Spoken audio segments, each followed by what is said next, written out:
Rosemary, I'm going to kill you. We were talking in the car. Okay, we were talking in the car about the fact that I was desperate for the toilet.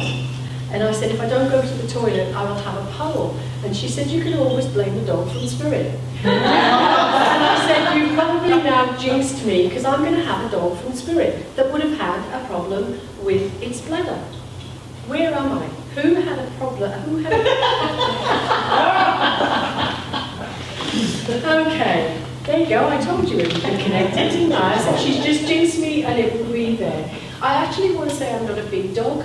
And I want to say that this dog was a prized possession. Do you understand? I feel as if this is your little baby, and I know that you were really, really sad when this little pup went. Do you understand? It wasn't a pup, because I know it was quite old. But I know that he's showing me the problems that he would have had, you know, and I didn't make it to my basket to go to the toilet, and it was a little bit awful, and you got a little bit frustrated with it, and you felt really guilty after he passed with the fact that you got cross with him. Do you understand? Okay. Now, is there something about putting him in a bathtub or something like that? Do you understand that? Not to wash him, but I just feel as if there's a problem and I need to put him in a bathtub because I need to contain whatever's going on with him. Does that make sense to you? Yeah, okay, all right.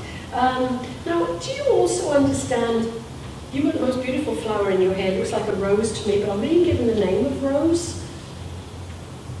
Do you understand the name of Rose? Okay. And this is a lady that's in spirit. Okay, and I feel as if I'm connected on Mum's side of the family. Yeah, okay. Because she's just saying that she's looking after your doggy. Okay, because I actually want to say that she's somebody that would have liked animals herself.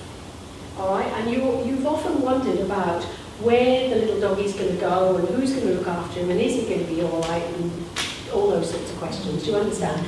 Well, she says, I'm glad to tell you that it was me that's looking after him, because she says, if you know it's me, you'll know that he'll be well looked after. Do you understand? And then all of a sudden I'm seeing this little dog that's running around and looks very happy and very healthy and very fit and active, all right? So just know that. Okay, now, this lovely lady is saying, it's a shame you're not quite so active yourself at the moment, do you understand? But she knows why. She said there are reasons, she's not going to go into it because she said this is public and we don't want to do that. But she says you keep an awful lot of things close to your chest, don't you? You don't tell everybody, and you're going to be very, very, you're going to be in trouble with family if you don't tell them. All right, so I'm not seeing anything serious, but I know that when something has happened with you and you haven't told the family, they go, why didn't you tell us? Do you understand that? Okay, all right. There's also a gentleman that steps forward here. Now, I know I had one gentleman earlier with a uniform, but I actually feel as if I've got a different type of uniform. I'm not an army uniform or an Air Force uniform, but I know I've got a uniform. Do you understand a gentleman that would have worn a uniform, whether he was a fiery or a policeman or something like that? Does that make sense?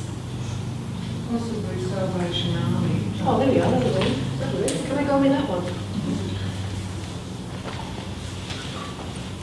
Would you have played an instrument as well, and not a tambourine?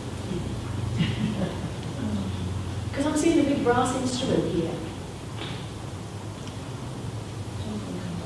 Okay, why have we got a big brass instrument? For me, that is again celebration and great things happening. It's almost like I want to be shouting out to everybody and saying, this is exciting, again, this is exciting, something's coming up that's happening. You haven't got a wedding coming up or something like that, have you? Okay, can I give it to you? Because I know that there's going to be one that you're going to get invited to.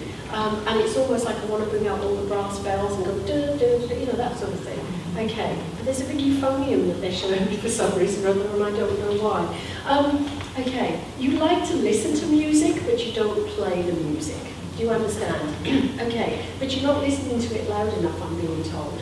I need to live the energies in your place that you're living in. Now, don't annoy the neighbours, they're telling me, and don't play any trumpets or anything, because you'll most definitely get into trouble. But I know that I need to be playing uplifting music. Okay, and I know spiritual music is beautiful, but sometimes it can be a bit like that. Do you understand? So I need to be playing something that you like, not pop or anything like that, but something that is uplifting. Does that make sense to you? Okay, all right. Well, I'm also being told, Ivy or Iris? Do you understand? You do, right, okay. So she must be in spirit as well, right, because she just suddenly stepped forward and said, tell her Ivy or Iris. Which name is it, please? Iris. Iris, okay. Now she was not a,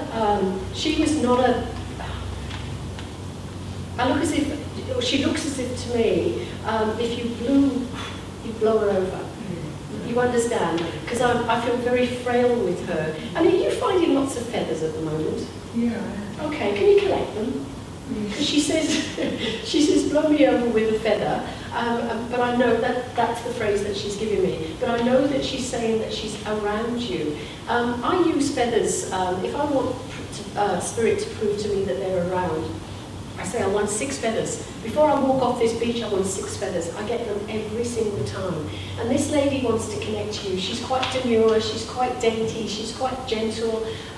You would not have heard a bad word come out of her mouth, is what I want to say. Most definitely not swearing, because she's too gentle and demure. But I know that she connects very strongly with you. And I know she looks very gentle, but she just wants to pick you up and give you a big hug and a cuddle. Literally pick you up like a baby. Do you understand that? Okay, all right. Well, just know that she's there. There is an ivy as well. I'm being told there's an ivy as well. Okay, hold on to that one. Iris, definitely. Ivy, there is. Okay. Who's rattled your cage? Who's upset you? Well, my son. Well, do you know what I want to say?